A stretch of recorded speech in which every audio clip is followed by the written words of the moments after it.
Dear students, जो है हमारा दूसरा लेक्चर है लाइट पे, जिसमें जैसे आप जानते हो कि हमने पहले लेक्चर में ऑलरेडी डिस्कस किया लाइट और नेचर ऑफ लाइट। ये जो है ये रिफ्लेक्शन ऑफ लाइट पे रहेगा। उसमें हम बाद में रिफ्लेक्शन फ्रॉम प्लेन मिरर भी पढ़ेंगे और उसके बाद हम लॉज ऑफ रिफ्लेक्शन पढ़ेंगे इस वीडियो में। आज का जो वीडियो है तो हम स्टार्ट करते हैं बिना टाइम गवाए। तो रिफ्लेक्शन ऑफ लाइट से हमें क्या समझना है, हम ऐसे पहले हम सैम्पल इसकी डेफिनेशन लिखते हैं। when light falls when light falls on the surface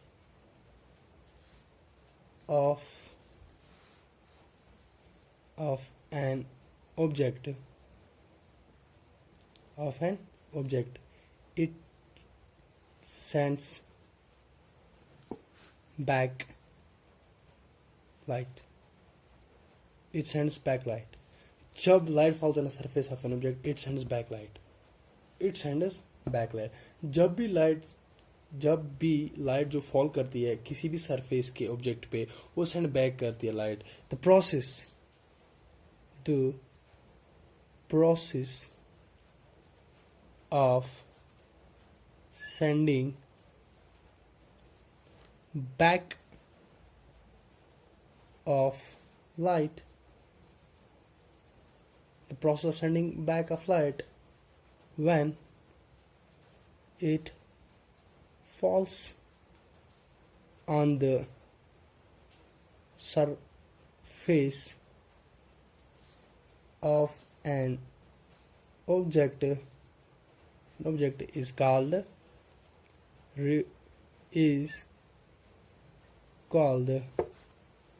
reflection of light। तो गाइस ये आप अपनी टेक्स्ट बुक से भी उठा सकते हो, गूगल से भी उठा सकते हो। मेरा मकसद है कि आपको ये समझ आना चाहिए। तो हम समझते हैं इसे। When light falls on a surface of an object, कहते हैं कि जब लाइट जो होती है उस एक किसी सरफेस के ऑफ किसी ऑब्जेक्ट पे गिरती है, वो सेंड बैक होती है, वो सेंड बैक। अब जो the process of sending back of light when it falls on surface of an object is called reflection of light. अब जो ये प्रोसेस होती है जिसमें ये लाइट पहले ऑब्जेक्ट पे गिरती है, बाद में से सेंड बैक होती है, ये जो प्रोसेस, इस प्रोसेस को हम कहते हैं रिफ्लेक्शन ऑफ लाइट।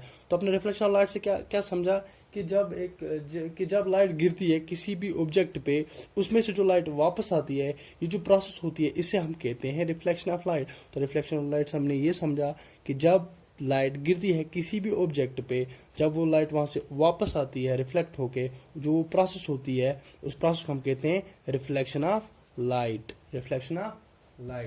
अब यहाँ पे क्वेश्चन आता है कि आधे ऑब्जेक्ट्स ऐसे हैं जो ज्यादा लाइट रिफ्लेक्ट करते हैं, आधे ऐसे हैं जो कम लाइट रिफ्लेक्ट करते हैं। यहाँ पे मैं आपको बोलूंगा पॉलिश्ड सरफेस होते हैं, आपने देखोगे पॉलिश्ड सरफेस, या दूसरा हम कहेंगे शाइनिंग सरफेस होते हैं हमारे पास।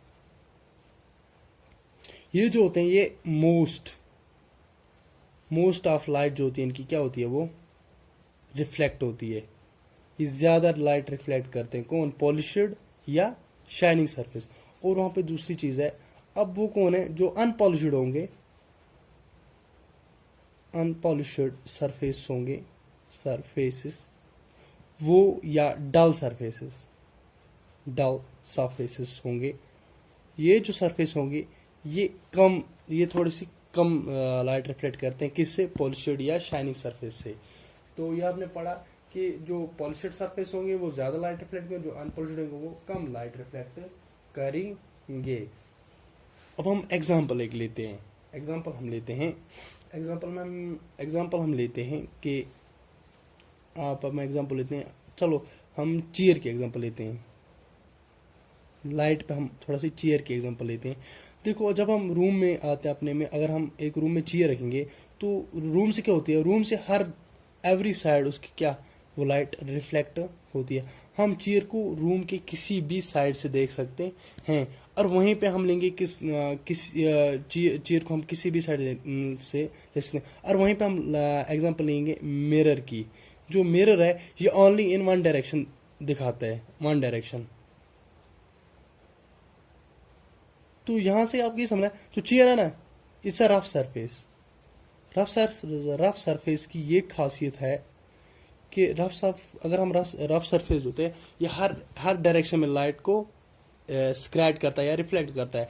और जो मिरर है ये स्मूथ सरफेस है, स्मूथ सरफेस। तो स्मूथ सरफेस की ये खासियत है कि एक ही डायरेक्शन में लाइट रिफ्लेक्ट करता है। जब आप मिरर देखते हो, मिरर को जब देखते हो, वो एक ही डायरेक्शन में लाइट को पास करता है। तो ये समझा आपने। इससे भी चेयर की एग्जांपल और मिरर की एग्जांपल लेके अब आपने समझा कि लाइट कैसे रिफ्लेक्ट करती है रूम में। अब यहाँ पे और एक क्वेश्चन है कि मैं आपको थोड़ा सा डायग्राम से सिखाऊं। अगर हम एक मिरर लेते हैं, हमारे पास एक मिरर है, मैं आपको समझाना चाहता हूँ कि रिफ्लेक्शन ऑफ लाइट क्या है। यहाँ से एक आती है रे, एक आती है, इसका रखते हैं हम नाम ए ओ है स्टार्टिंग बोर्ड। ये जो ए ओ है, ये क्या है? ये लाइट फॉल होगी किस पे? मिरर पे। अब यही सेंड बैक होती है जिसे हम लिखते थे ओ बी। हम एग्जांपल लेते हैं। अब जो ए ओ है, ये क्या है? ये लाइट फॉल हुई। अब ये क्या है? Light fall. ये ए ओ है, ये जो लाइट फॉल हुई किस पे? ऑब्जेक्ट पे। अब ये जो ए ओ थी क्या थी? ये लाइट फॉल हुई मिरर पे। अब ये ओ बी क्या है? ये रिफ्लेक्ट लाइट हुई। क्या हुई? Reflect light. ये समझा आपने। मतलब ये जो प्रोसेस थी, पहले लाइट का मिरर पे गिरना, बाद में सेंड बैक होना, लाइट का रिफ्लेक्ट होना लाइट, इस प्रोसेस को हम कहते हैं रिफ्लेक्शन ऑफ लाइट। अब यहाँ पे और एक क्वेश्चन मैं आपको बताना चाहता हूँ, वो ये कि जो सिल्वर मेटल होता है ना, सिल्वर मेटल, ये मोस्ट रिफ्लेक्ट करता लाइट, मोस्ट रिफ्लेक्टर से कहते हैं रिफ्लेक्टर ऑफ लाइट। जो सिल्वर मेटल है ये मोस्ट रिफ्लेक्ट करता है लाइट को। कौन सा मेटल? सिल्वर मेटल जो है ये मोस्ट रिफ्लेक्ट करता है लाइट को। और वहीं और एक बात मैं आपको बताना चाहता हूँ। यहाँ पे देखो, जब ये यहाँ पे मैं आपको थोड़ा सा एग्जांपल से समझाऊंगा।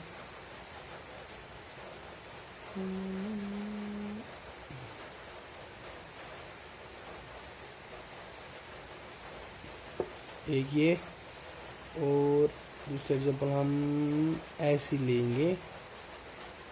आपको कंप्लीट समझ आना चाहिए, वरना तो आप टेक्स्ट सर्च एनसीईआरटी से भी पढ़ सकते हैं, रेफरेंस बुक से पढ़ें। हमारा मकसद है कि आपको समझ आना चाहिए।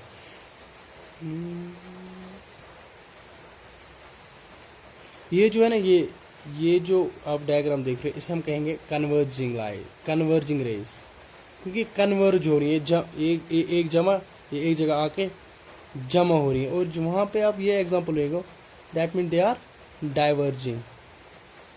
ये डाइवर्जिंग हो रही है, मतलब फैल रही हैं, हम उन्हें स्क्रैच कर रही हैं, स्क्रैटिंग भी हम इसे कहेंगे, डाइवर्जिंग, कन्वर्जिंग। और ये जो है ये पैरेलल रेज है। क्या है? Parallel raise. अब यहाँ पे और एक पॉइंट है, देखो कितने 1 2 3 4 5 6, इन्हें मत हम रेज कहेंगे। अब इनका एक कंप्लीट नेम है जब बंडल ऑफ रेज होंगे ना, बंडल ऑफ रेज को हम कहते हैं बीम ऑफ लाइट। क्या? बीम।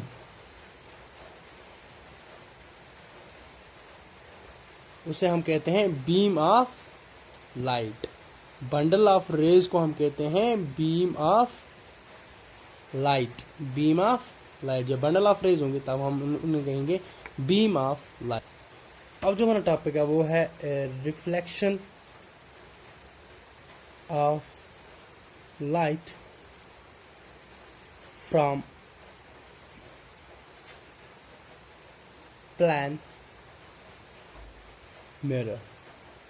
क्या है? Reflection of light from plane mirror. तो इससे समझने के लिए हम पहले एक अच्छा सा डायग्राम बनाएंगे ताकि आपको अच्छी तरह से समझ आए। तो मैं वीडियो को पॉज कर रहा हूँ ताकि टाइम बचे। पहले मैं इसका स्केच डाल। सो गाइज देखो, हमने जो डायग्राम है वो बना दी है reflection of light from plane mirror की। तो उसमें हमने क्या किया, पहले आपके आगे है ये डायग्राम। इसमें कुछ समझने, इसको अगर आप समझते हो तो आपके लिए बहुत आसान हो जाएगा बाद में लॉज ऑफ रिफ्लेक्शन पढ़ने में या बाकी चीज़ें। और ये आपको समझ आएगी ये डायग्राम अच्छे से, तो लॉज ऑफ रिफ्लेक्शन आपको खुद ब खुद समझ आ जाएंगे। तो क्या है, पी एन है हमारे पास जो पहली ये, हाँ सॉरी हम स्टार्ट यहाँ से करेंगे। एम एम डैश हमारे पास एक मिरर है, एम एम डैश जो है वो हमारे पास मिरर है। और उसके बाद जो ये पी टू पी एन ये एंगल ऑफ इंसिडेंस है जो यहाँ से पड़ती है किस पे, मिरर पे, at the point of incidence, जहाँ पे इंसिडेंट रे पड़ती है उस पॉइंट को हम कहते हैं पॉइंट ऑफ इंसिडेंस। और बाद में ये लाइट रिफ्लेक्ट होकर आती है जिसको हमने यहाँ पे डिनोट किया है एन क्यू से। जो एन क्यू है ये रिफ्लेक्टेड रे है, जो पी एन है ये इंसिडेंट रे है। और इन दोनों के बीच में और एक चीज़ है, ये है आप देख रहे हो डॉटेड लाइन से मैं इसको रिप्रेजेंट किया मैंने, इसे कहते हैं नॉर्मल। क्या कहते हैं इसे, नॉर्मल। नॉर्मल जो होता है ये इंसिडेंट रे और रिफ्लेक्टेड रे के बीच में से आता है, इसे कहते हैं हम नॉर्मल। और जो ये साइड होता है जो यहाँ पे ये एंगल बनती है इसे हम कहते हैं angle of incidence. Angle of incidence, ये जो एंगल बन रही है यहाँ पे बिटवीन इंसिडेंस रे and a normal is called angle of incidence. और जो दूसरी एंगल बन रही है between normal and reflected ray, the angle is called angle of reflection. तो ये जो है ये नॉर्मल एन एन डैश जो है ये नॉर्मल है, एम एम डैश मिरर है, पी एन इंसिडेंट रे है, एन क्यू जो है ये रिफ्लेक्टेड रे है। आप इसे खुद भी ड्रा कर सकते हो और खुद भी वीडियो पॉज करके ये समझ सकते हो। बाद में आप प्रोसीड कर सकते हो वीडियो को। तो मैं एक बार आपको फिर बताने जा रहा हूँ, ये जो पी एन है ये इंसिडेंट रे है, जो एन क्यू है ये रिफ्लेक्टेड रे है, और जो एन एन डैश है ये नॉर्मल है। और जो एंगल बन रही है किस किस के दरमियान, इंसिडेंट रे और नॉर्मल के दरमियान, हम उस एंगल को कहेंगे एंगल ऑफ इंसिडेंस। और जो एंगल बनेगी नॉर्मल और रिफ्लेक्टेड रे के दरमियान उसे हम कहेंगे एंगल ऑफ रिफ्लेक्शन। मुझे लगता है आपको यहाँ तक ये समझ आ चुका होगा। अब हम यही डिस्कस करेंगे, कुछ नहीं बस यही डिस्कस होगा अब हमारा। उसके बाद हम लॉज ऑफ रिफ्लेक्शन भी डिस्कस करेंगे। तो पहली जो चीज़ थी वो थी हमारे पास, आपको पता है, angle of incident ray. Incident ray मैं आपको शॉर्ट में बताऊंगा। इंसिडेंट रे वो रे होती है, the ray which falls on the mirror surface, falls on mirror surface, falls on mirror surface। तो आपने क्या समझा, रे फॉल्स ऑन मिरर सरफेस, जो मिरर सरफेस पर रे गिरती है उस रे को हम कहते हैं एंगल, उस एंगल को कहते हैं हम इंसिडेंट रे। और उसके बाद जो है वो है रिफ्लेक्टेड रे। रिफ्लेक्टेड रे हम उस रे को कहेंगे, रिफ्लेक्टेड रे हम उस रे को कहेंगे जो सेंड बैक होगी, sent back by mirror.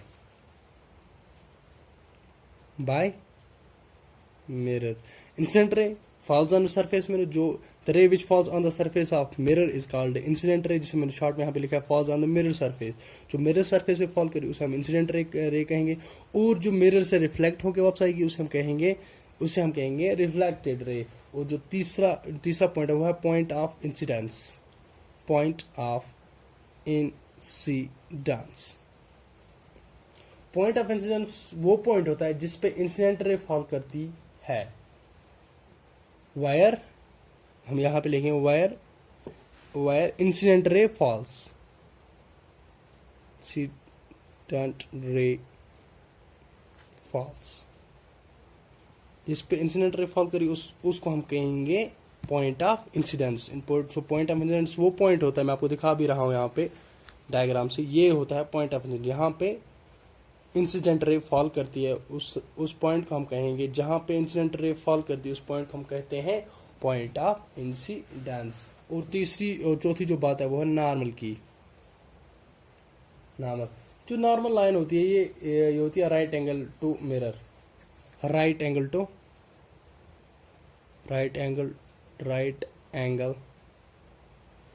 To mirror, या और परपेंडिकुलर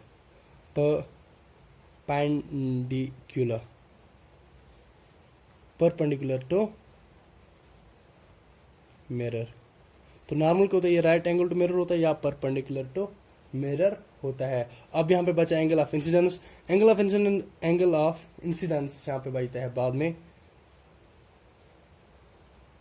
एंगल ऑफ इंसिडेंस। जो एंगल ऑफ इंसिडेंस है ये वो एंगल है विच फॉर्मड, जो फॉर्म होता है फॉर्मड बिटवीन, किस किस के दरमियान, between incident ray and normal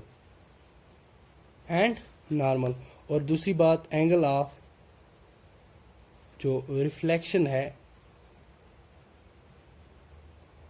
angle of reflection.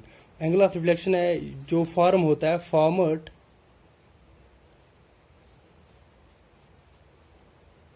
Between reflected ray and normal.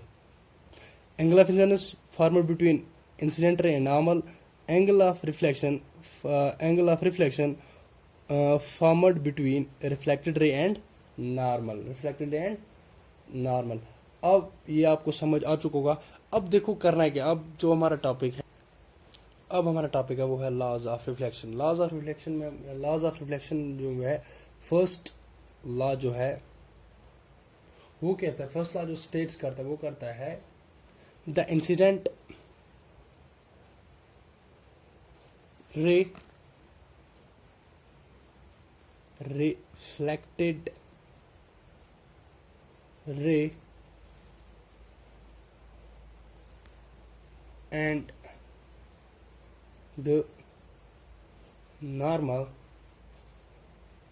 जिसे हम कहेंगे पॉइंट ऑफ इंसिडेंस, जिसे हम कहेंगे all lie in the same plane, all lie in the same plan.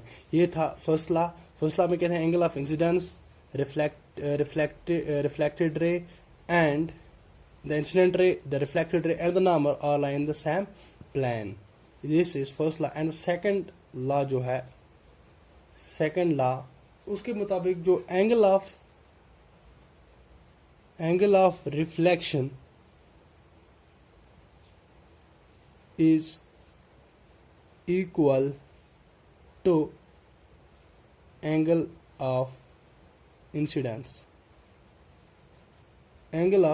First law जो इंसिडेंट रे है, मैं आपको फिर एक बार डायग्राम दिखा रहा हूँ। जो इंसिडेंट रे है या नॉर्मल है या reflected ray, all like a lane same plane, एक ही प्लेन पर।